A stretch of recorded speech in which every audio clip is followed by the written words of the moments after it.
Hello everyone, I welcome you all to Divya career. So students, आज के session में हम लोग डिस्कस करने वाले हैं बीआरबीएल मॉड्यूल्स ए एंड बी के इंपॉर्टेंट क्वेश्चंस। पूरे सेशन को एंड तक देखिएगा। चैनल को जरूर से सब्सक्राइब करके बेल आइकन प्रेस कर लीजिए to get the timely notification of all the uploaded videos. इन सभी वीडियोस की पीडीएफ के लिए आप हमारा टेलीग्राम ग्रुप ज्वाइन कर सकते हैं। उसकी लिंक मैंने डिस्क्रिप्शन बॉक्स में शेयर कर दी है। वहां पर आपको इन सभी वीडियोस के पीडीएफ्स मिल जाएंगे। So let's start with our today session. आज का फर्स्ट क्वेश्चन रीड करते हैं। Any banking company aggrieved by the decision of the Reserve Bank cancelling a licence under section 22 of banking regulation act may within dash from the date on which such a decision is communicated to it appeal to dash. Options are 30 days, central government, 90 days, Supreme Court, 6 months, DRAT, 1 year, central government. So RBI आपको बताया banks को licence provide करती है to carry on the business of banking. अब कुछ ऐसे conditions हो जाते हैं जिसकी वजह से आरबीआई को लाइसेंस कैंसिल करना पड़ता है। पहला कंडीशन होता है जैसे कि अगर बैंक ही खुद से इंसॉल्वेंट हो गई, मतलब अब वो उस कंडीशन में नहीं है कि डिपॉजिटर्स का प्रेजेंट फ्यूचर जो भी है पेमेंट वगैरह कर सके, या फिर it has non complied with any of the directions of the RBI. उसमें वैसे तो आरबीआई पेनल्टी लगाती है, लेकिन अगर सीरियस डिफॉल्ट करे हैं, मिनिमम कैपिटल रिक्वायरमेंट्स वगैरह नहीं रख पा रही है, या अगर उनके ऑपरेशंस क्या है that is detrimental to the public's interest, okay, और the business can not be carried out except for the loss, वो नॉन वाइबल बिजनेस हो गया है, तो उन सभी केसेस में आरबीआई क्या है लाइसेंस कैंसिल कर सकती है बैंक्स का।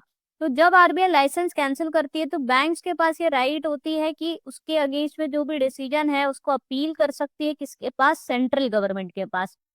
और कितना टाइम पीरियड होता है, 30 days. So option A is the right answer. So within the period of 30 days जो बैंक है वो सेंट्रल गवर्नमेंट को अपील कर सकती है against the cancellation of licence by RBI. साथ में ये सेक्शन इंपॉर्टेंट है, section 22 of banking regulation act. इसके अंदर में बैंक्स को लाइसेंस प्रोवाइड भी करती है और कैंसिल भी करती है। सब सेक्शंस अलग अलग हैं, सब सेक्शंस उतना नहीं भी याद रखने की जरूरत है, मेन कुछ हैं जिनके आपको सेक्शंस और एक्ट क्लियर होने चाहिए। सो जब भी बैंक्स लाइसेंस की बात आएगी आप याद रखिएगा it is dealt under section 22 of banking regulation act. Okay, next question देखते हैं।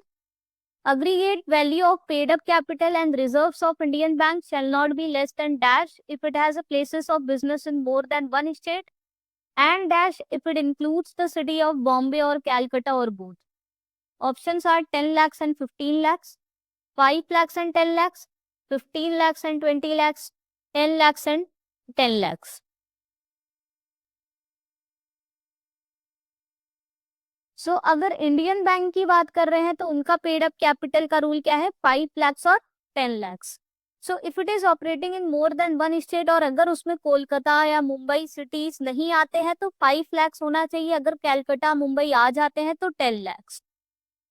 And if it is operating only in one state, अगर उनके ऑपरेशन सिर्फ एक ही स्टेट में है तो फिर 1 लाख रिक्वायरमेंट है। तो ये इंडियन बैंक की रिक्वायरमेंट्स है जो आपको याद रखनी है regarding the paid up capital reserve, जो कि है आपकी 5 lakhs for more than one state, okay, except for the Kolkata and Mumbai. And if it is in Kolkata Mumbai then 10 lakhs, if only one state then 1 lakh. और जो फॉरेन बैंक्स की है उनकी requirement क्या है regarding the deposits that they have to maintain with RBI is 15 lakhs, और अगर if it includes Mumbai Kolkata it is 20 lakhs। Okay, ये मैंने इसका एक्सप्लेनेशन भी पूरा दे दिया है, या आप बाद में रीड कर सकते हो पीडीएफ से, तो इसके लिए आप टेलीग्राम ग्रुप ज्वाइन कर लीजिएगा, वहां आपको इसकी पीडीएफ मिल जाएगी।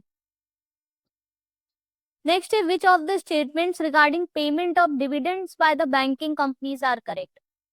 फर्स्ट स्टेटमेंट है bank should have a CRAR of at least 9% for the preceding 2 completed years and the accounting year for which it proposes to declare dividend, and net NPA less than 5%. Second statement कह रहा है in case bank does not meet the CRAR norm but is having CRAR of at least 9% for the accounting year for which it proposes to declare dividend, it would be eligible to declare dividend if it is net NPA less than 3%. Third, a dividend payout ratio shall not exceed 40%. Fourth है propose dividend should be payable out of current years net profit. तो आपको बताना है कौन से statements correct है। Option A है 1 and 2 only, B है 2 and 3, सी है 3 and 4, डी है 2, 3, 4। एक्चुअली इसमें मेरे को ये नहीं लिखना चाहिए था as per the above norm in case the bank does not meet the CRAR जो ऊपर है, एक्चुअली वो सही था इसलिए लिख दिया है। 9% फॉर द 2 जो उसके प्रीवियस ईयर्स है, plus for the accounting year जिसमें वो डिविडेंड डिक्लेयर करना चाहती है।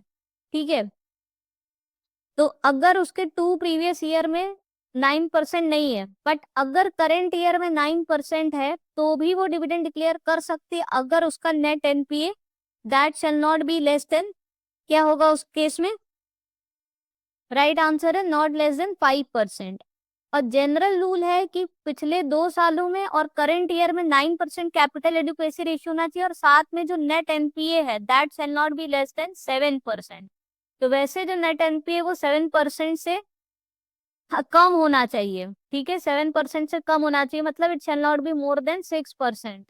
बट अगर ऐसा होता है कि कैपिटल एडुकेसी रेशियो 9% पिछले 2 सालों में तो नहीं था बट करंट ईयर में है, तो उस केस में भी वो डिविडेंड डिक्लेयर कर सकती है, प्रोवाइडेड उस केस में नेट NPA लेस देन 5% होना चाहिए, यानी 4% से ज्यादा का नेट NPA नहीं होना चाहिए।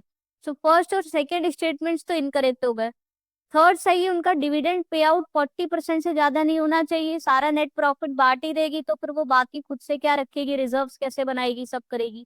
और जो भी डिविडेंड डिक्लेयर करे जाते हैं that is done only out of current year net profit. ऐसा नहीं है प्रीवियस ईयर्स कुछ नेट प्रॉफिट था रिमेनिंग, उससे आपने डिविडेंड डिक्लेयर कर दिया, only out of current year net profit. तो आपके सिर्फ थर्ड और फोर्थ स्टेटमेंट करेक्ट है, option C is the right answer.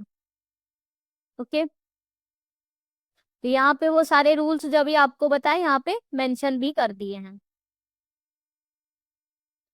Next है holding of beneficial interest by an individual और हिज स्पाउस और minor child whether singly or taken together in a shares of company exceeding dash or dash of the paid up capital amounts to substantial interest। Substantial interest का rule पता होना चाहिए। अगर कोई भी director है, employ है, फिर he should not have a substantial interest. जो भी डायरेक्टर है should not be having a substantial interest in any company. Okay, otherwise he can not be a director.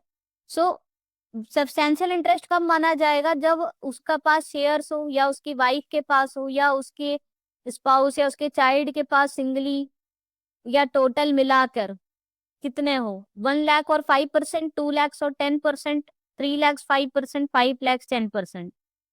So right answer है 5 लाख। तो अगर उनके पास टोटल शेयर्स हैं more than 5 lakh और 10% of the paid up capital of that company, it represents the substantial interest in the company. Okay, तो substantial interest नहीं होना चाहिए। नेक्स्ट है which of the statement is false regarding unclaimed deposits. Option A banks have to file a return every year on their unclaimed deposits under section 26 of banking regulation act. B return regarding unclaimed deposit has to be filed within 30 days of the end of the each calendar year। C returns on unclaimed deposit covers all the deposits not operated for 3 years। D banks have to transfer the fund to depositor education awareness fund if the account is inoperative or unclaimed for a period of 10 years or more। So इनमें से कौन सा false statement है, option C is the right answer. बाकी सारे statements भी आप अच्छे से पढ़िए क्योंकि इनमें से भी आपका क्वेश्चन आ सकता है। तो ये सारे इंपॉर्टेंट पॉइंट्स ही हम जानबूझ के ऐसे ऑप्शंस रखते हैं कि जो ट्रू वाले हैं वो भी आप अच्छे से पढ़ के जाइए क्योंकि उनमें से क्वेश्चंस आ भी चुके हैं। तो पहला तो जो अनक्लेम डिपॉजिट्स होते हैं बैंक्स के, उसकी फाइलिंग बैंक को हर साल करनी रहती है, रिटर्न फाइल करना रहता है। कौन से सेक्शन और एक्ट के अंदर, ये इंपॉर्टेंट याद रखना, section 26 of banking regulation act. और इसका जो भी रिटर्न फाइल हो जाना चाहिए with in 30 days of the end of each calendar year. अगर कैलेंडर ईयर दिसंबर में खत्म हो रहा है तो बाय 30 जनवरी इसका रिटर्न फाइल हो जाना चाहिए। इसमें कौन से डिपॉजिट्स की डिटेल्स रहती है, जो अनक्लेम डिपॉजिट्स होते हैं not operated for 10 years not 3 years, इसीलिए आंसर था क्योंकि ये फॉल्स स्टेटमेंट था। बाकी कोई भी इनऑपरेटिव अकाउंट है for the period of 10 years या कोई भी अनक्लेम डिपॉजिट्स है, वो पैसा बैंक्स को DEAF which is depositor education awareness fund जो कि RBI के पास मेंटेन होता है, इसमें ट्रांसफर करना होता है बैंक्स को। फिर अगर मान लीजिए फ्यूचर में किसी भी इंडिविजुअल को याद आता है उसका अनक्लेम डिपॉजिट्स है, कुछ अकाउंट इनऑपरेटिव था, 10 साल बाद याद आता है, तो वो उसको बैंक से क्लेम कर सकती है उस बार, क्योंकि पैसा इंडिविजुअल का ही है, पर्सन कस्टमर का ही है, तो वो क्लेम कर सकता है। और बैंक को वो पैसा उसको रिटर्न करना होता है और वो आरबीआई से कंपनसेशन लेती है। अब जो डेफ फंड में जो पैसा पड़ा है उस पर कितना रेट ऑफ इंटरेस्ट मिलेगा, अराउंड 3% कुछ मिलता है, वो आरबीआई डिटरमाइन करती है, उसके हिसाब से इस पे रेट ऑफ इंटरेस्ट भी मिलता है। इसके लिए एक अलग से पोर्टल भी लॉन्च किया था आरबीआई ने, Udgam portal, which is unclaimed deposit gateway to access information, जहाँ पे इंडिविजुअल सर्च कर सकते हैं उनका जो भी अनक्लेम डिपॉजिट्स वगैरह है, तो उसके लिए पोर्टल भी लॉन्च किया था। ठीक है, तो ये डेफ फंड के ऊपर भी क्वेश्चन पहले आ चुका है, इसके सेक्शन एक्ट के ऊपर भी क्वेश्चन आ चुका है, कितने डेज में फाइलिंग हो जानी चाहिए इस पे भी क्वेश्चन आ चुका है, इसीलिए वैसे ही ऑप्शंस लिखे हैं ट्रू में। ठीक है, या जो कि आपके लिए इम्पोर्टेंट है, तो ये सारे ऑप्शंस जो भी है स्टेटमेंट्स वो याद रखिएगा।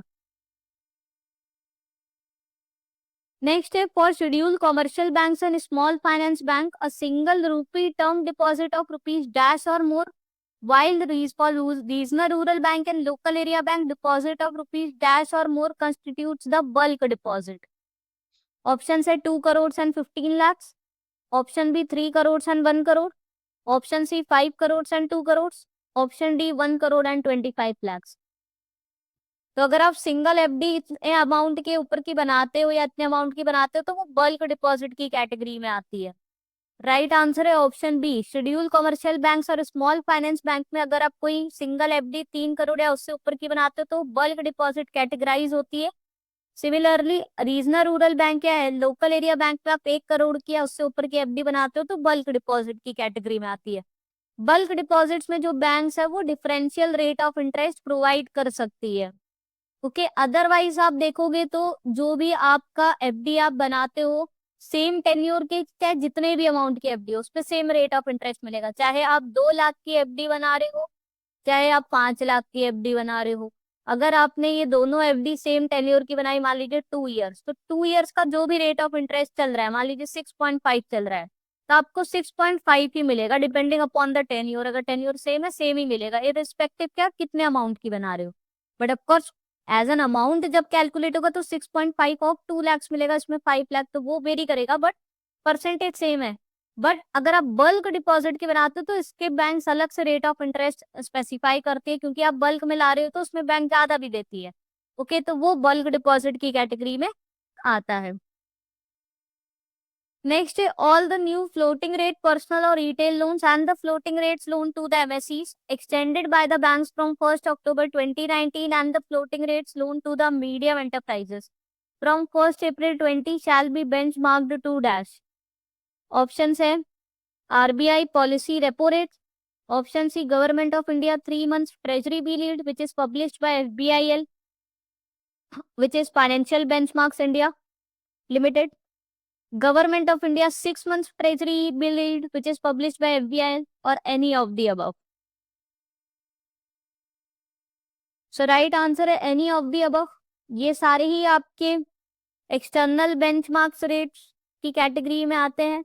सो अब जो भी ये फ्लोटिंग रेट लोन्स दिए जाएंगे they are link to any of this external benchmark rate, जो कि लिंक्ड हो सकते हैं with the RBI repo rate, या फिर जो गवर्नमेंट 3 months का ट्रेजरी बिल यील्ड या 6 months का ट्रेजरी बिल यील्ड, ठीक है, या फिर कोई और दूसरा इंटरेस्ट रेट जो कि एफबीआई पब्लिश करती है उससे लिंक होने चाहिए। उससे क्या होता है, जो भी मॉनेटरी पॉलिसी में अगर रेपो रेट बढ़ाया तो उसका ट्रांसमिशन जल्द से जल्द हो सके मार्केट में। Okay, next, every banking company which is a scheduled bank has a duty to maintain cash reserve with the Reserve Bank under dash. In case of non-scheduled bank, dash provides for the maintenance of cash reserve. तो पहले आपका ये question इस type का आ भी चुका है जिसमें आपका cash reserve ratio, statutory liquidity ratio कौन से सेक्शन और एक्ट्स में डील होता है ये पूछा जा चुका है। ये आपको बताना है रिगार्डिंग कैश रिजर्व रेशियो की शेड्यूल बैंक्स के लिए कौन सा सेक्शन एक्ट के अंदर में आता है और नॉन शेड्यूल के लिए किस में आता है। ऑप्शन है section 42 of RBI act and section 18 of banking regulation act, option B section 42 of RBI act and section 24 of BR act, option C section 24 of BR act and section 18 of BR act, option D section 24 of BR act and section 18 of RBI act.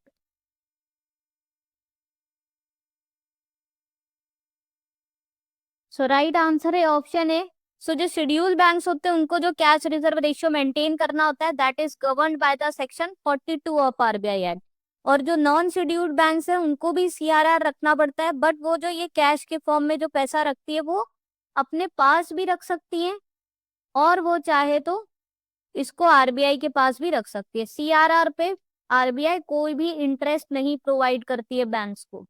ठीक है, जो non scheduled banks का जो CRR requirement है that is governed under section 18 of banking regulation act.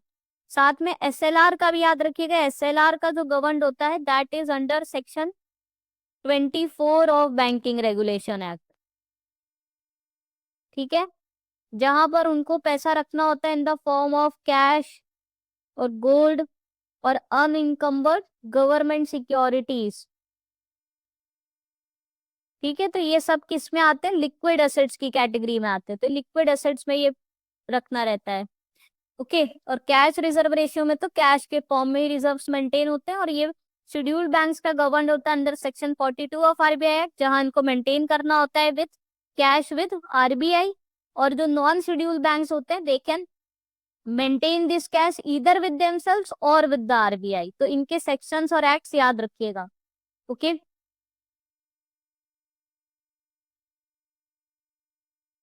Next है which of the statement is false regarding maintenance of record of transactions prescribed under PML rules of 2005 regarding prevention of money laundering.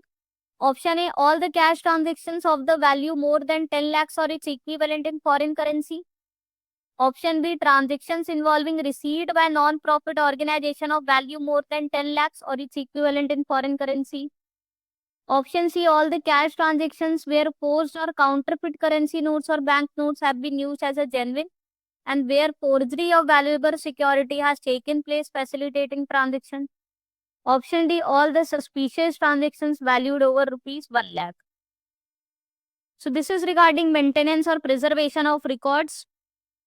कौन सा statement false है, option D false है।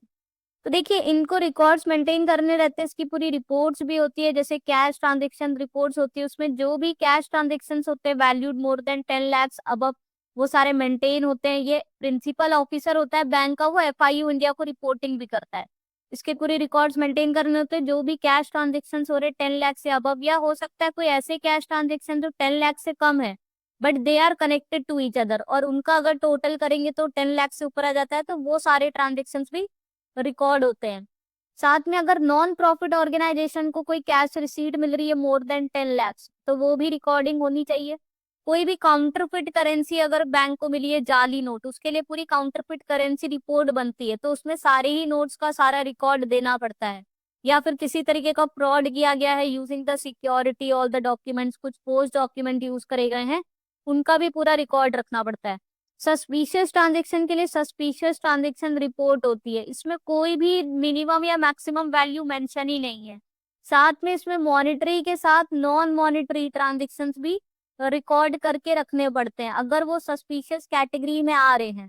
हो सकता है वो locker operation related हो सकते हैं, ठीक है, तो कोई भी चीज हो सकती है, जरूरी नहीं वो मॉनिटरी फॉर्म में। Even the non monetary suspicious transactions have to be, records have to be preserved and also the report has to be submitted to FIU India, और इसमें कोई भी लिमिट नहीं है। ओके, इसी तरीके से cross border wire transfer report भी होती है, जिसमें कि अगर इंडिया से फॉरेन कंट्री पैसा जा रहा है या फॉरेन कंट्री से इंडिया में आ रहा है, यानी क्रॉस बॉर्डर वायर ट्रांसफर हो रहा है, so this is have to be valued rupees above 5 lakhs। 5 lakhs के ऊपर ये सब कोई ट्रांजेक्शन होता है, उसका भी पूरा रिपोर्टिंग करनी रहती है और रिकॉर्ड मेंटेन करने रहते हैं। Okay, next is which of the statements are correct regarding payment banks? First है they can accept maximum deposit per customer up to rupees 2 lakhs. Second, they can issue debit cards but not credit cards. Third, they have to invest minimum 75% of their demand deposit balance in SLR eligible government securities. Fourth, minimum paid up capital requirement is 100 crores. Option A 1, 2 and 3. Option B 2, 3 and 4. Option C 1, 3 and 4. Option D 1, 2, 3, 4. कौन से statements correct हैं? Right answer है option D, सारे statements correct है। Payment banks का जो पहले limit था डिपॉजिट लेने का वो 1 लाख था, वो बढ़ के 2 lakhs हो गया है। सो पर कस्टमर 2 लाख तक का डिपॉजिट ले सकती है। पेमेंट बैंक्स आपको याद रखना है कभी भी किसी तरीके का लोन्स नहीं दे सकती। अब लोन्स नहीं दे सकती इसलिए वो किसी तरीके का क्रेडिट कार्ड भी इशू नहीं कर सकती है, बट वो डेबिट कार्ड वगैरह इशू कर सकती है। अब जो भी ये डिपॉजिट लेती है कस्टमर से, अब डिपॉजिट तो ले रही है, लोन तो दे नहीं सकती है, तो उसको 75% जो है वो गवर्नमेंट सिक्योरिटी में ही इन्वेस्ट करना होता है। मैक्सिमम 25% वो रख सकती है विद अदर बैंक्स, वहां पे इन्वेस्ट करके अपना रख सकती है डिपॉजिट। बाकी 75% उनको गवर्नमेंट सिक्योरिटीज में इन्वेस्टमेंट करना होता है। Minimum paid up capital 100 crore है। वहीं जो भी स्मॉल फाइनेंस बैंक की बात करते हो उनका minimum paid up capital 200 crore है। ठीक है, और small finance banks loans provide कर सकते हैं, क्रेडिट कार्ड्स प्रोवाइड कर सकती है। बस इनका क्या है, टारगेट ग्रुप होता है कि वो ज्यादातर small valued loans they which is up to 25 lakhs। Okay, जिससे कि इकोनॉमिकली वीकर सेक्शंस को। तो payment banks, small finance bank दोनों ही डिफरेंशिएटेड बैंक्स कैटेगरी में आती है। ओके, नेक्स्ट है which of the statements are correct regarding NBFCs. Option A, RBI has specified rupees 2 crores as a net owned fund required by NBFC to commence or carry the business of non-banking financial institution. Second, NBFC shall maintain a minimum capital ratio not less than 12%. Third, Tier 1 capital in respect of applicable NBFCs at any point of time shall not be less than 10%. Fourth, NBFCs primarily engaged in lending against gold jewelry shall maintain a minimum Tier 1 capital of 12%. Option A 1, 2 and 3, option B 2, 3 and 4, option C 1, 3 and 4, option D 1, 2, 3 and 4. सो कौन से statements correct है? First वाला correct है, RBI ने specify किया है कि NBFC का 2 करोड़ नेट ओन फंड चाहिए बिजनेस स्टार्ट करने के लिए। सेकेंड वाला इनकरेक्ट है, इनका मिनिमम जो सीआरआर रिक्वायरमेंट है that is not 12% but it is 15%। Capital adequacy ratio 15% होना चाहिए, जिसमें टीयर 1 एटलीस्ट 10% होना चाहिए। तो ये वाला सही है। अगर NBFC is engaged in lending against gold jewellery, जैसे मन्नापुरम फाइनेंस है, मुथूट फाइनेंस है, जो मेनली गोल्ड लोन्स देती है, गोल्ड ज्वेलरी के अगेंस्ट लोन देती है, तो उन केसेस में जो मिनिमम टीयर 1 है दैट शुड बी एटलीस्ट 12%। क्योंकि अब गोल्ड की जो वैल्यू वोलेटाइल होती है, गोल्ड प्राइसेस फ्लक्चुएट होते रहते हैं, तो उनका टीयर 1 जरूर ज्यादा है in comparison to other NBFC. बाकी एनबीएफसी का रिक्वायरमेंट है not less than 10%, but gold jewellery के अगेंस्ट में जो लेंडिंग प्रोवाइड करती है उन एनबीएफसी का टीयर 1 रिक्वायरमेंट 12% है, और ओवरऑल 15% है, टीयर 1 प्लस टीयर 2 मिला के। और एनओएफ रिक्वायरमेंट 2 करोड़। तो कौन कौन से करेक्ट है हमारे? 1 करेक्ट है, 3rd करेक्ट है और 4th करेक्ट है। So option C right answer हो गया। ओके, नेक्स्ट है NBFCs have been divided into 4 layers based on their size, activity and perceived riskiness. Which of the statement is false regarding it? Option A, base layer comprise of non-deposit taking NBFCs below the asset size of 1000 crores. Option B, NBFC P2P AA, which is actually peer-to-peer account aggregator, non-operative financial holding company, lies in middle layer. Option C, middle layer consists of all the deposit taking NBFCs irrespective of asset size.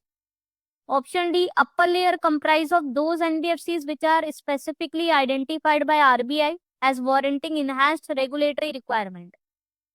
Sir, RBI ने NBFC को क्या है 4 layers में divide किया था, base layer, middle layer, upper layer और top layer. तो उस पर बेस्ड स्टेटमेंट से कौन सा इनकरेक्ट है, कौन सा फॉल्स है? ऑप्शन बी राइट आंसर है।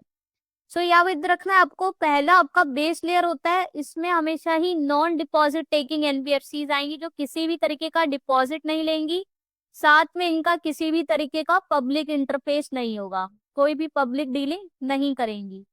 साथ में इनका जो असेट साइज है वो हमेशा ही 1000 करोड़ से कम का होना चाहिए।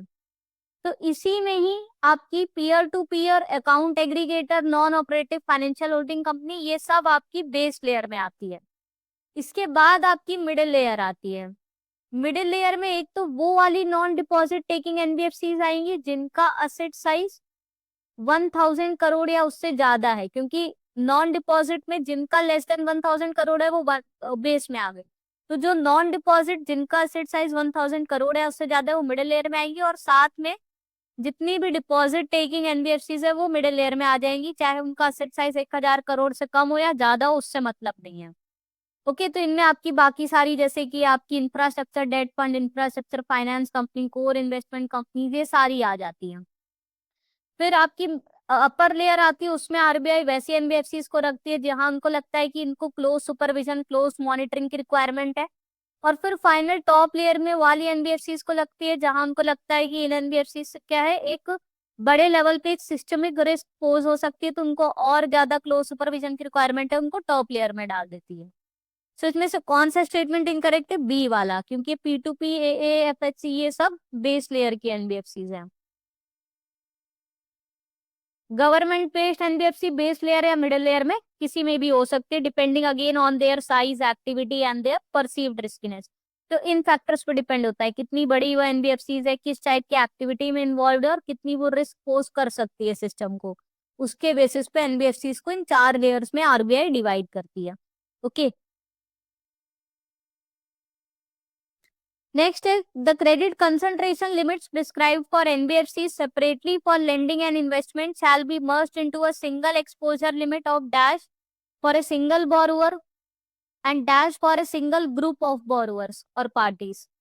ऑप्शन है 20% and 30%, option B 15 and 40%, option C 25 and 40%, option D 20 and 25%। So NBFCs इनका जो टोटल एक्सपोजर लिमिट है to a single borrower that is limited to 25%, and to group of borrowers उनका एक्सपोजर लिमिट है limited to 40%। So option C right answer है। साथ में इनका जो एक्सपोजर लिमिट है वो इनहेंस्ड और भी बढ़ा सकते हैं by 5% for a single party, यानी सिंगल बोरोवर के लिए, यानी 25 से 30% कर सकते हैं, और इसको बढ़ा सकते हैं by 10% for group of borrowers. Group के लिए टोटल आपका क्या है 40% है, तो 50% तक कर सकते हैं, प्रोवाइडेड जो ये इनका एडिशनल एक्सपोजर अब लोग बढ़ा रही है एनबीएफसी, यानी एडिशनल 5% का स्टेक ले रही है या एडिशनल 10% का स्टेक ले रही है for the group of borrowers. ये कहाँ यूज होना चाहिए? It is for the infrastructure loan और इन्वेस्टमेंट। ठीक है, तो उन केसेस में बढ़ा सकती है। अदरवाइज जो लिमिट है वो है 25 और 40%। एडिशनल 5% सिंगल बोरोवर को दे सकती है और additional 10% to the group of borrowers पे स्टेक एनबीएफसी ले सकती है, provided this additional portion is use for the infrastructure loan और इन्वेस्टमेंट। ओके, ये देखिए मैंने एक्सप्लेनेशन भी लिखी दी है, लगभग हर क्वेश्चन के साथ एडिशनल इन्फॉर्मेशन दे दी है जो मैंने बताया। आप पीडीएफ से रीड कर सकते हो, उसके लिए आप टेलीग्राम ग्रुप ज्वाइन कर लीजिएगा, लिंक मैंने डिस्क्रिप्शन बॉक्स में शेयर कर दी है। चलिए नेक्स्ट क्वेश्चन रीड करते हैं। Which of the statement is true regarding co-lending arrangement between banks and NBFCs? First, a bank and NBFC shall formulate board-approved policy for entering into co-lending model. Second, NBFC shall be required to retain minimum 10% share of individual loans on their books. Third, banks shall be allowed to enter into co-lending arrangement with NBFC belonging to their promoter group. Option A 1 and 2 only, option B 2 and 3 only, option C 1 and 3 only, option D only 1. So co lending arrangement के अंदर में banks और NBFC मिलकर loan दे सकती है, exposure ले सकती है टू द बोरोवर। ये मेनली यूज होता है प्रायोरिटी सेक्टर लेंडिंग के लिए। ओके, उसी के लिए आरबीआई ने डायरेक्टिव्स निकाला था कि जहां बैंक्स और एनबीएफसी अपनी अपनी स्ट्रेंथ के अकॉर्डिंग में साथ में मिलकर को लेंडिंग कर सकती है। उसके लिए जरूरी है उनके पास बोर्ड अप्रूव्ड पॉलिसीज होनी चाहिए जो उनके वेबसाइट्स पे भी उनको डिस्प्ले करनी रहती है, ये ट्रू है। साथ में एनबीएफसी है उनको जो मिनिमम एक्सपोजर है that they have to take is at least 20%। तो ये इंपॉर्टेंट याद रखना कि उनको कम से कम 20% शेयर अपनी बुक्स में लेना पड़ता है, मैक्सिमम बैंक्स 80% तक का एक्सपोजर ले सकती हैं, तो ये इनकरेक्ट है। नाउ बैंक कोई भी ऐसे को लेंडिंग अरेंजमेंट में नहीं एंटर कर सकती विद द एनबीएफसी जो कि उनकी ही प्रमोटर ग्रुप का पार्ट हो। ओके, तो इसलिए ये वाला स्टेटमेंट भी गलत है। सो सिर्फ only one is right, option D is the right answer. So co lending के रूल से याद रखिएगा, पीएसएल के लिए आरबीआई लाई थी और इसमें एनबीएफसी को मिनिमम 20% स्टेक खुद से लेना ही होता है। बैंक्स मैक्सिमम 80% एक्सपोजर ले सकती है। साथ में बैंक किसी भी तरीके का ऐसा को लेंडिंग अरेंजमेंट नहीं कर सकते विद एनबीएफसी जो उसी के प्रमोटर ग्रुप का पार्ट हो। नेक्स्ट है which of the statement is true regarding financial sector development council which is FSDC. First is chairman of the council is the finance minister.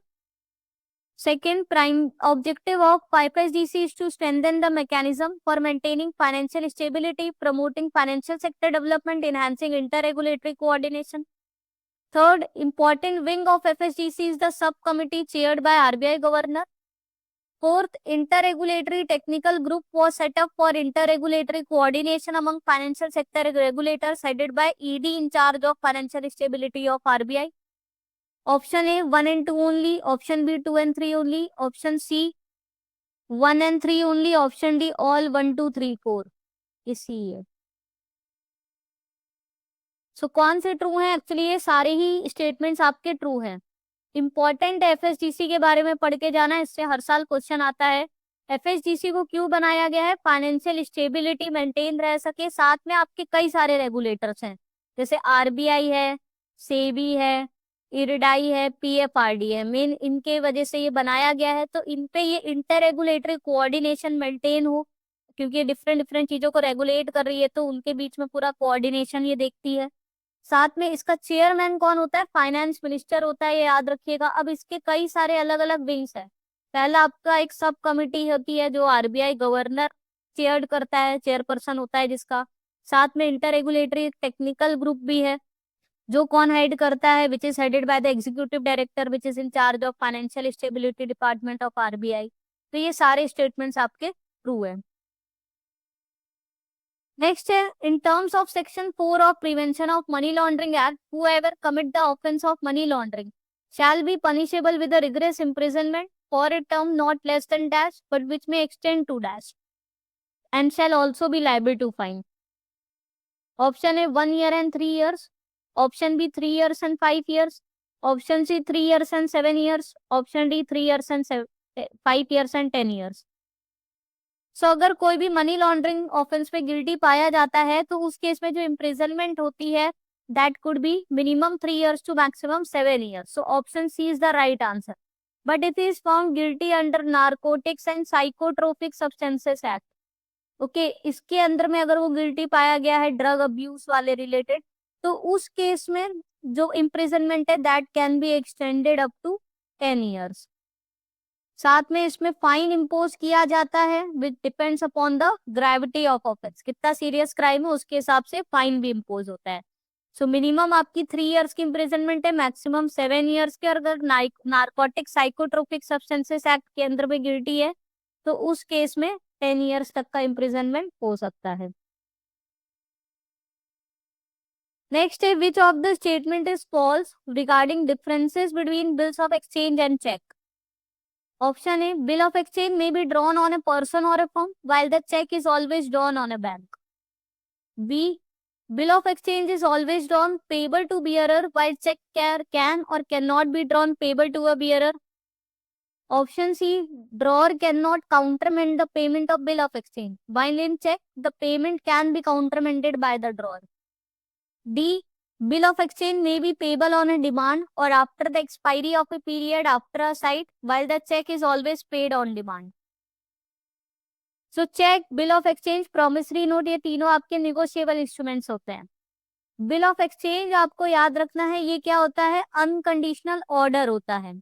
तो ये एक तरीके से क्रेडिटर ड्रॉ करता है जिसमें ये दूसरी पार्टी को ये ऑर्डर देता है to make the payment to a specified person on a specified date.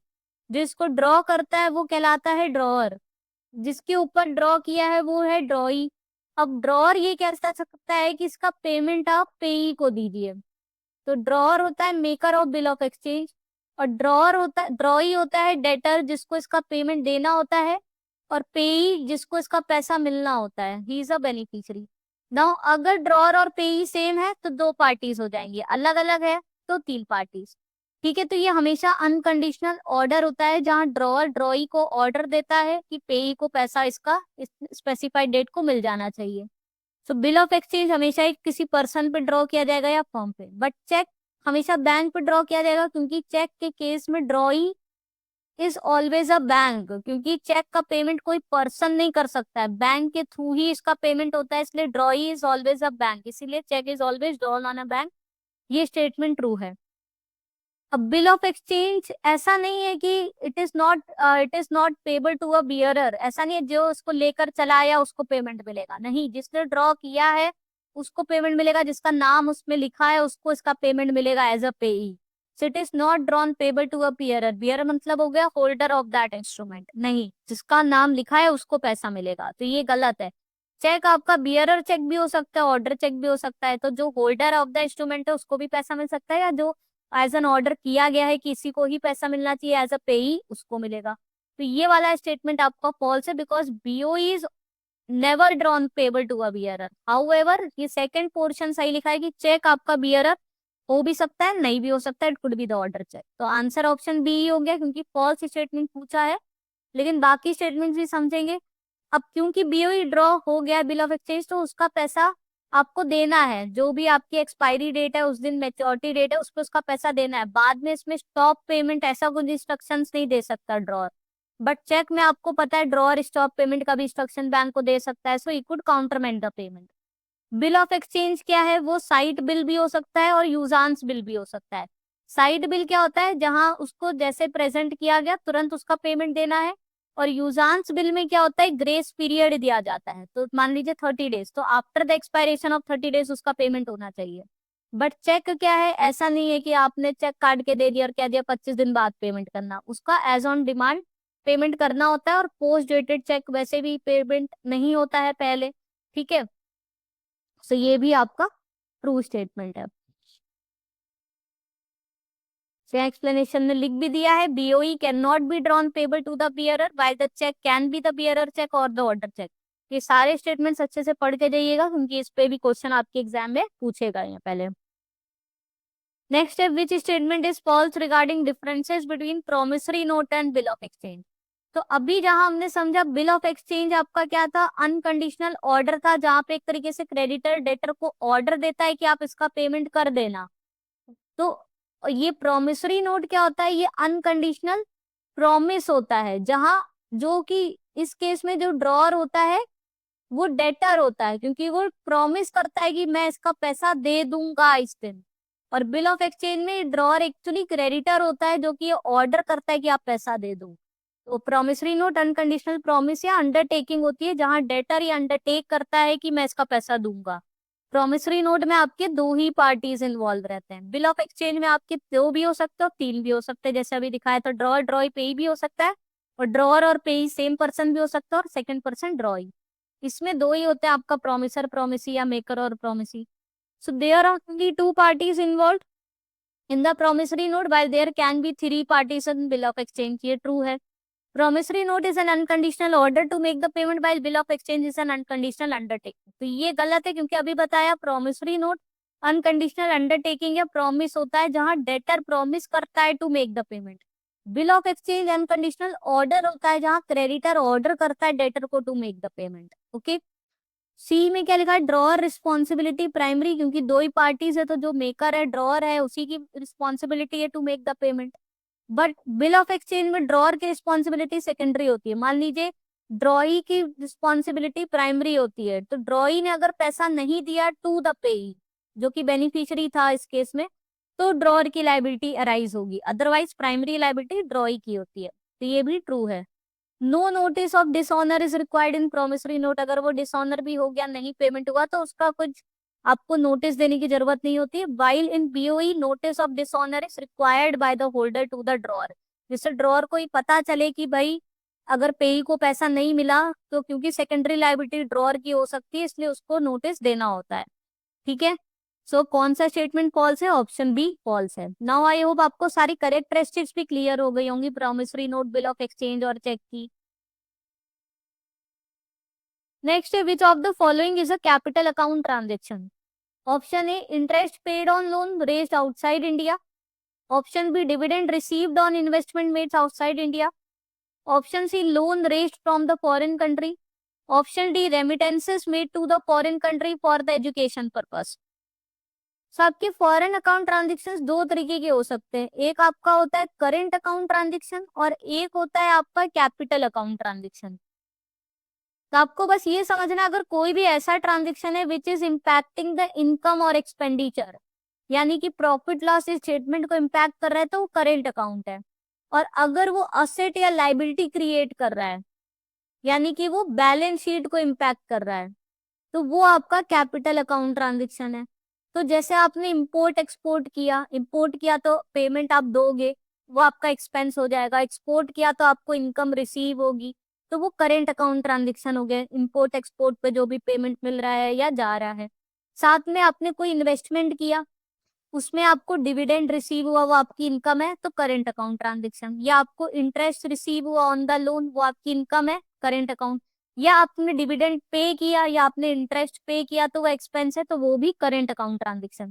तो कोई भी इनकम एक्सपेंडिचर है तो करेंट अकाउंट। बट अगर कोई असेट क्रिएट हो रहा है, आपने कोई इन्वेस्टमेंट किया तो इन्वेस्टमेंट आपका असेट है, या आपने लोन रेज किया तो वो आपकी लाइबिलिटी है, या आपने लोन दिया तो वो आपका असेट है, तो वो कैपिटल अकाउंट जो आप बैलेंस शीट में शो करते हो। बस इसी इन्वेस्टमेंट पे आपको डिविडेंड या इंटरेस्ट मिल रहा है या दे रहे हो, तो वो करेंट अकाउंट है। तो मैं वो आई होप आपको क्लियर हो गया। वैसे ही अगर आपने फॉरेन में कोई भी एक्सपेंस कर रहे हो, चाहे बिजनेस पर्पज से कर रहे हो, एजुकेशन पर्पज से कर रहे हो, मेडिकल खर्चा कर रहे हो, अपने माँ बाप के रेमिटेंस, उनके लिविंग एक्सपेंसेस के लिए रेमिटेंसेस भेज रहे हो, वो सब एक्सपेंसेस है, सब करेंट अकाउंट। तो कोई भी इनकम या एक्सपेंडिचर है तो करेंट अकाउंट, और किसी भी चीज से असेट या लाइबिलिटी के फॉर्म में है तो वो कैपिटल अकाउंट। तो कैपिटल अकाउंट इनमें से क्या हो गया? ऑप्शन सी, आपने लोन रेज किया जो आपकी लाइबिलिटी आपको रीपे करना पड़ेगा, बट इसी लोन पे जब आप इंटरेस्ट पे करते हो, so interest paid on a loan which is in the form of expenses, so this is a current account. वैसे ही सिर्फ इन्वेस्टमेंट लिखा होता है, आपने किया, that is a capital account, but you are receiving a dividend on it which is a income, this is again a current account. किसी भी तरीके का आप एक्सपेंस कर रहे हो, you are sending the remittance इधर for the education purpose, business travel, medical purpose, these are all the current account transaction. So I hope अब आपको एकदम क्लियर हो गया होगा कैपिटल अकाउंट ट्रांजेक्शन क्या होता है और करेंट अकाउंट ट्रांजेक्शन क्या है। नेक्स्ट है, if any person contravenes any provisions of FEMA Act, he shall upon adjudication be liable to the penalty up to dash the sum involved in such contravention where such amount is quantifiable, or up to dash where the amount is not quantifiable। मतलब अगर कोई FEMA act के अंदर के जो provisions है, okay, उसको contravene करता है, उसके अगेंस्ट काम करता है, तो उस पर पेनल्टी लगेगी। तो अगर हम उस अमाउंट को क्वांटिफाई कर सकते हैं कि इतना अमाउंट के अगेंस्ट इतना अमाउंट इन्वॉल्व था और उसने कॉन्ट्रावीन किया तो कितनी पेनल्टी लगेगी, और अगर हम उस अमाउंट को नहीं क्वांटिफाई कर सकते तो कितनी फ्लैट पेनल्टी लगेगी। ऑप्शन से twice and 3 lakhs, option B thrice and 2 lakhs, option B C twice and 1 lakh, option D thrice the amount और 5 lakhs। सो राइट आंसर है ऑप्शन बी। सो आपको याद रखना है, अगर हम अमाउंट को क्वांटिफाई कर सकते हैं, मान लीजिए 1 लाख का कुछ गलत काम किया तो 3 लाख पेनल्टी लग जाएगी, और अगर हम नहीं मान सकते, क्वांटिफाई कर सकते कितने का गलत काम किया, सो फ्लैट 2 lakhs की पेनल्टी। अगर वो कंटिन्यूइंग नेचर की है, वापस से आगे कंटिन्यू कर रहे, तो एवरी डे पर डे की 5,000 पेनल्टी लगेगी, जब तक वो सही नहीं कर लेते। ओके, नेक्स्ट है, which of the following are the features of simple mortgage. अब मैंने डिफरेंट डिफरेंट मॉर्गेजेस पे क्वेश्चन लिए, क्योंकि आपके कई बार एग्जाम में क्वेश्चन आ चुके हैं, 4-5 क्वेश्चन आ चुके हैं, आते थे हर बार सिंपल, इक्विटेबल, सभी के ऊपर। तो ये जरूरी है सबकी करेक्टरिस्टिक समझना। So option A, mortgagee has no power to sell the property without the intervention of court. Option B, mortgagee has no right to get the payments out of the rent or and the produce of the mortgage property. Option C, registration is mandatory if the principal amount secured is 100 and above. Option D, all of the above. So right answer है all of the above. Mortgage आपके सारे transfer of property act के अंदर में आते हैं, और mortgage हमेशा चार्ज क्रिएट होता है इमूवेबल प्रॉपर्टी पे। ठीक है, जहां पे फिजिकल पोजेशन किसके पास रहता है, हमेशा ही फिजिकल पोजेशन प्रॉपर्टी का बोरोवर के पास ही रहेगा। बट वो डिफॉल्ट जब करता है तो बैंक के पास या जो भी क्रेडिटर है उसके पास जाता है। तो सिंपल मॉर्गेज का ये रूल्स है जो आपको याद रखने की, इसमें जो मॉर्गेजी है यानी कि मान लीजिए बैंक है, उसके पास without the court intervention property sale करने की पावर नहीं होती है। इसीलिए बाद में सरफेसी एक्ट भी लाया गया जिससे कि विदाउट इंटरवेंशन ऑफ कोर्ट कर सके वो लोग। ठीक है, तो ये भी करेक्ट है। साथ में उस प्रॉपर्टी से अगर किसी भी तरीके का प्रॉफिट अराइज होता है, कोई इनकम अराइज होती है इन द फॉर्म ऑफ रेंट्स, तो उसको बैंक यूज नहीं कर सकती, ये भी सही है। साथ में रजिस्ट्रेशन कराना कंपलसरी अगर प्रिंसिपल अमाउंट 100 रुपीज से ज्यादा है, तो ये भी करेक्ट है। So all of the above is the right answer. Next है which of the following is not one of the features of mortgage by the way of conditional sale. Option है sale of mortgage property initially is ostensible and not real. Option B, if the money is not repaid on agreed date, ostensible sale become absolute upon the mortgagee applying to the court and getting the decree in his favor. Option C, mortgagee can look to the other properties of the mortgager in case the mortgage property proves insufficient. Option D, mortgagee can sue for the foreclosure but not for the sale of property. So कौन सा statement इसमें से false है, which is not one of the features? Option C. So mortgage by conditional sale में क्या होता है, यहाँ पे इनिशियली जो सेल होता है दैट इज ऑस्टेंसिबल, मतलब सिर्फ दिखावे का सेल कर दिया कि बोरोवर ने बैंक को प्रॉपर्टी सेल कर दी है। ओके, बट वो ऑस्टेंसिबल होता है, सिर्फ अपरेंट ऐसे शो हो गया है। बट एक्चुअल में वो सेल एब्सोल्यूट सेल बन जाता है जब बोरोवर डिफॉल्ट कर दे, तो इसीलिए इसको कंडीशनल सेल कहते हैं, where initially the sale is ostensible but अगर वो रीपे नहीं करता है the cell becomes absolute.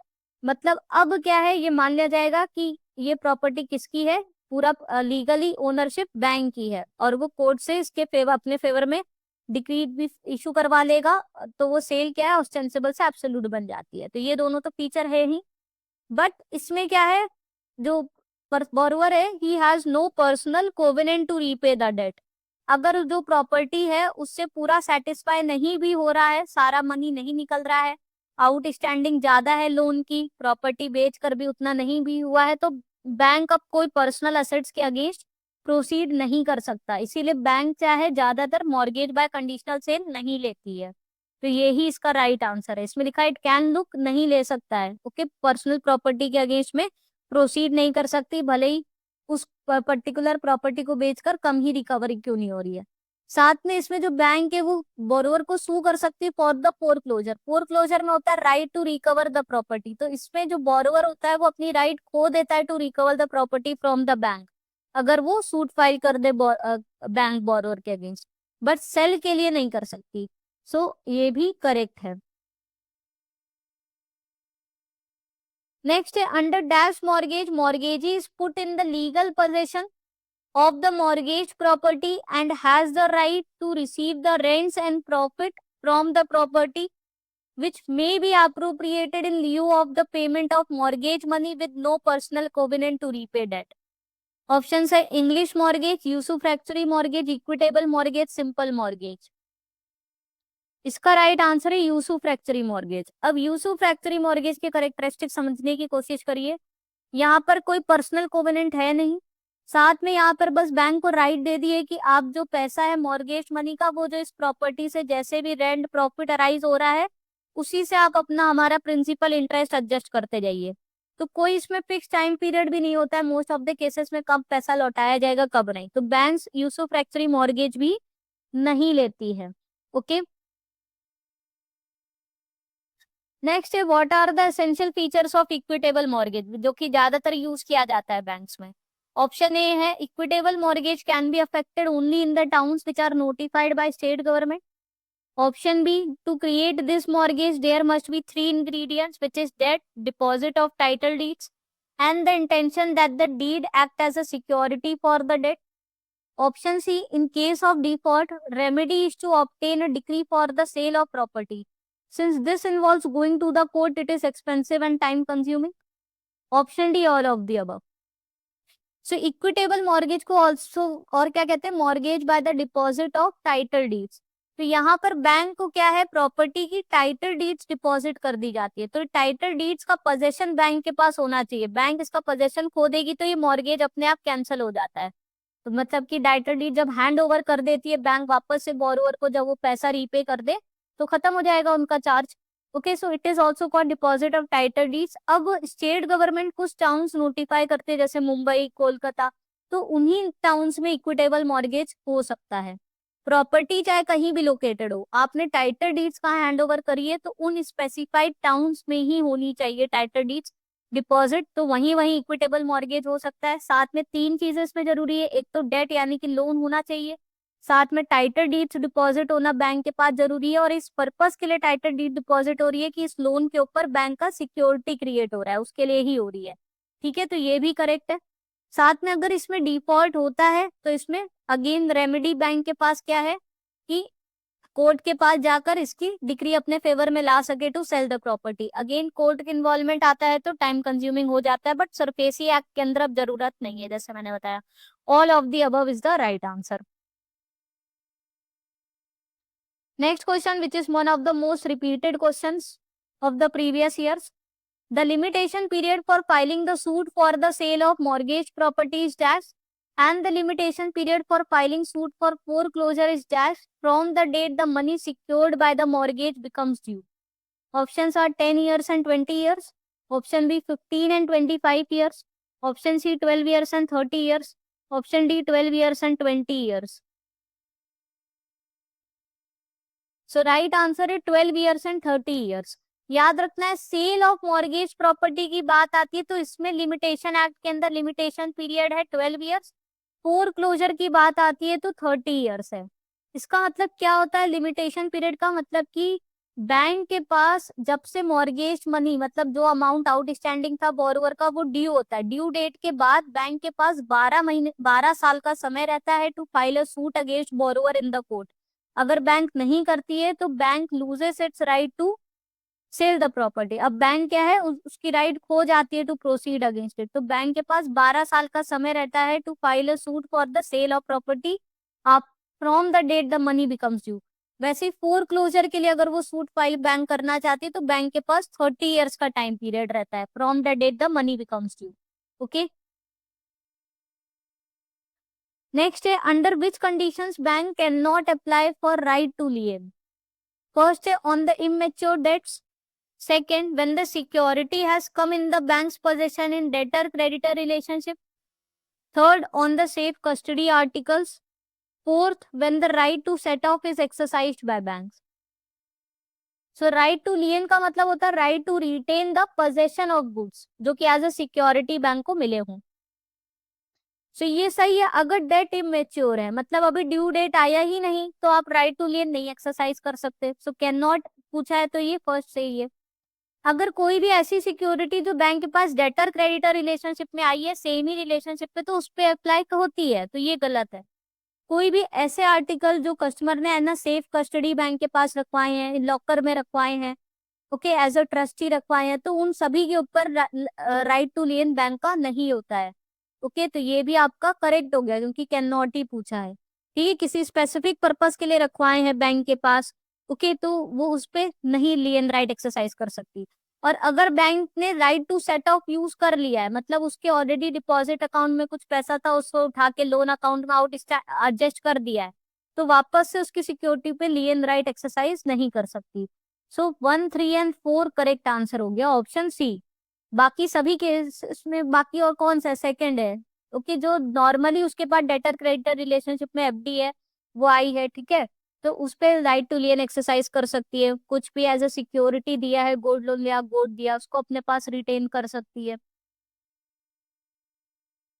Next है, a charge created by a company is required to be registered with the registrar within dash of the creation in such a form and the payment of fees as may be prescribed.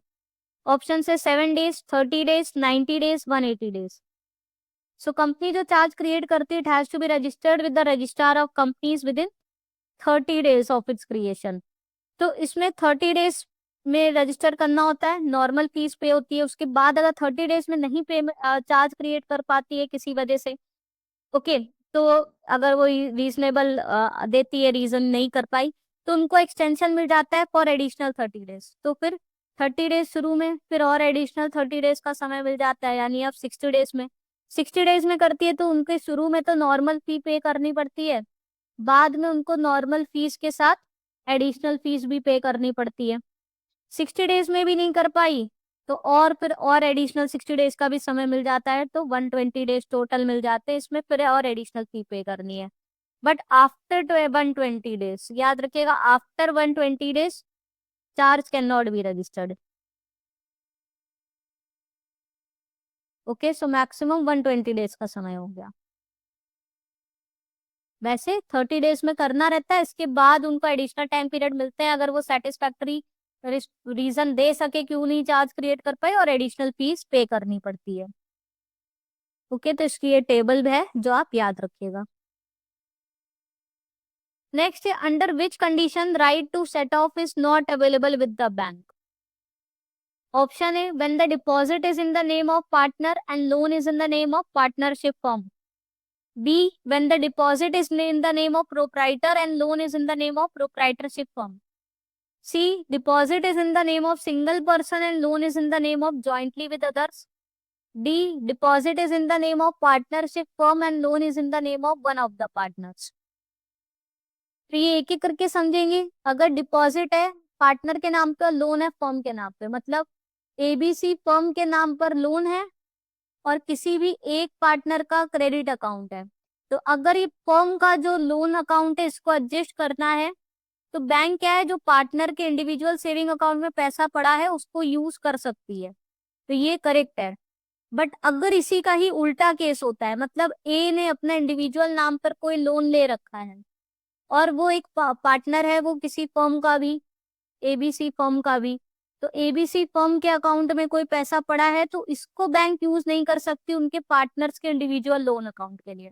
इसीलिए option D right answer हो गया। जहां पे लिखा है deposit है firm के नाम पे, लोन किसी एक पार्टनर के नाम पे, तो नहीं यूज कर सकती। बट इसका ऑपोजिट केस है, फर्म के नाम पर लोन है और किसी भी और जो भी इंडिविजुअल पार्टनर्स के डिपॉजिट अकाउंट है वो यूज हो सकते हैं। सिमिलरली प्रोप्राइटर प्रोप्राइटरशिप फर्म दोनों को सिंगल एंटिटी ही ट्रीट किया जाता है। तो अगर प्रोप्राइटर का कोई सेविंग अकाउंट है उस पर पैसा पड़ा है और फर्म के नाम पर उसने लोन भी ले रखा है, तो भी बैंक उसका इंडिविजुअल अकाउंट को यूज कर सकती है और लोन अकाउंट में पैसा डाल सकती है। साथ में कोई सिंगल पर्सन है उसके नाम पर सेविंग अकाउंट है, FD है, उसमें पैसा पड़ा है और लोन जॉइंटली A और B दोनों ने मिलकर लिया है, तो इनके डिपॉजिट अकाउंट को यूज कर सकती है बैंक। ओके, बट अगर इसी का रिवर्स केस है, मान लीजिए लोन लिया है ए ने और अगर डिपॉजिट जॉइंटली है A एंड B के नाम पे, तो इस पे राइट टू सेट ऑफ नहीं यूज हो सकता क्योंकि डिपॉजिट अकाउंट में B का भी पैसा पड़ा है। ओके, बट इसके रिवर्स में यूज हो सकता है। ओके, तो अगर ये आपको याद रखना है, मतलब कि डिपॉजिट अगर सिंगल पर्सन के नाम पर है और लोन ज्वाइंटली विद अदर्स है, तो सिंगल सिंगल जो भी लोगों का डिपॉजिट अकाउंट है वो यूज हो सकता है, यहाँ पे राइट टू सेट ऑफ है। बट इसी का अगर रिवर्स है कि मतलब आपका लोन जो है वो आपका सिंगल पर्सन के नाम पे, डिपॉजिट जॉइंटली विद अदर्स है, तो वहां पे यूज नहीं हो सकता। सिमिलरली पार्टनरशिप फर्म के में भी आपको समझ में आएगा, पार्टनर के नाम पे लोन है तो फर्म का पैसा यूज नहीं हो सकता, बट फर्म के नाम पे लोन है तो पार्टनर का पैसा यूज हो सकता है। ठीक है, तो ये सारे केसेस है जो आपको क्लियर होने चाहिए। इसका करेक्ट आंसर ऑप्शन डी हो गया। सो स्टूडेंट्स, इसी के साथ हमारा आज का सेशन ओवर होता है, जहां हमने बहुत ही इंपॉर्टेंट क्वेश्चंस डिस्कस करे based on modules A and B. आपको पसंद आया हो सेशन तो जरूर से लाइक कर दीजिएगा, चैनल को जरूर से सब्सक्राइब करके बेल आइकन प्रेस कर दीजिए, जिससे आपको टाइमली नोटिफिकेशन मिले of all the uploaded videos. साथ में इन सभी वीडियोस की PDF के लिए हमारा टेलीग्राम ग्रुप ज्वाइन कर लीजिए, उसका लिंक मैंने डिस्क्रिप्शन बॉक्स में शेयर कर दिया है। So see you in the next session. Thank you.